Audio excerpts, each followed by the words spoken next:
But the impression given by the letter is that the Nigerian government is not doing anything about exterminating the problem.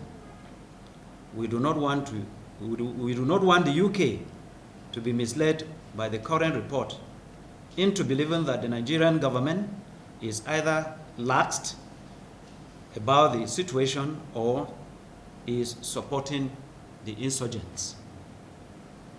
This is far from being the truth. The religious card.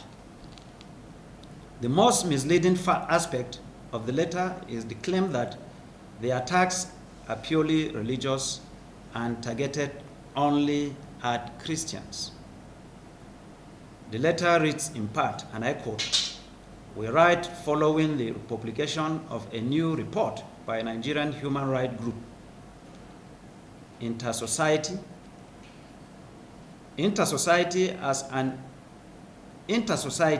an estimated 34,400 Christians have been killed in Nigeria since 2007, including 17,000 by Boko Haram and 15,500 by Fulani militia. We ask, what is the total number of these people that have died as a result of terrorism in Nigeria since 2009? That only Christians will be up to 34,400. We therefore state without fear of contradiction that the report is not only misleading, but is an attempt to incite the people against religious lines. While some terrorists have tried to use primordial fault lines to instigate a large-scale crisis in the country, it is wrong to conclude that the victims of the crisis have been only Christians. Attacks in the northern states and the Middle Belt have been visited on all persons in those areas, irrespective of religious beliefs and ethnicity.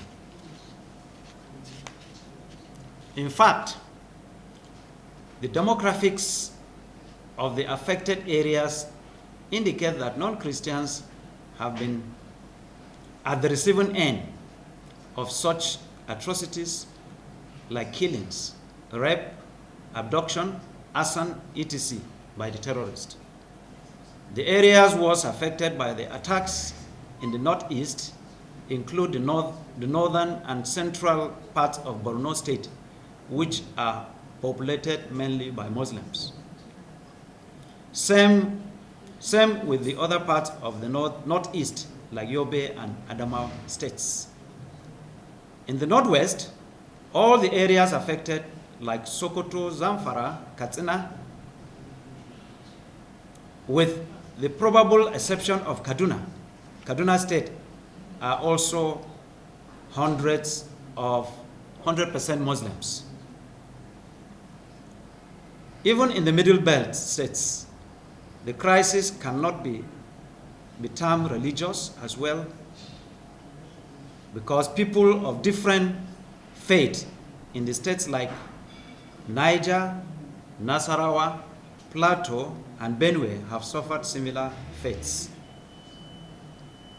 It is also not true that Nigeria's security forces have committed crimes against humanity and war crimes. The Nigerian Army has conducted itself in a most professional manner by always observing the rules of engagement. The Chief of Army Staff, to check the few reported cases, even set up a desk for civilians to report cases of abuse. And since then, there have been no reports of human rights violation. Our call. We therefore consider the call for sanction against Nigeria based on these inexact and misleading reports as callous and unacceptable. The aim of such calls is to further polarize the people of the country and set them up against each other on religious lines, which is exactly what the insurgents have been praying for. The UK government should not, on the basis of the ignorance expressed in this report, play into the hands of the terrorists. We have seen how a young UK parliamentarian goofed when he said a former Nigerian head of state stole the Central Bank of Nigeria. This is one of such fox packs that should not be allowed to stand. We demand that the same manner the world remove the UK parliamentarian for getting his facts twisted should be applied here. Furthermore, we demand that the manner the world treated the invasion of US Capitol as despicable should be the same. It should be the same way it treats this letter, as it tends to violate the rights of the people of Nigeria to be protected by its government and its armed forces. We call on all to join hands with Nigeria and the rest of the world to stamp out terrorism. Thank you very much.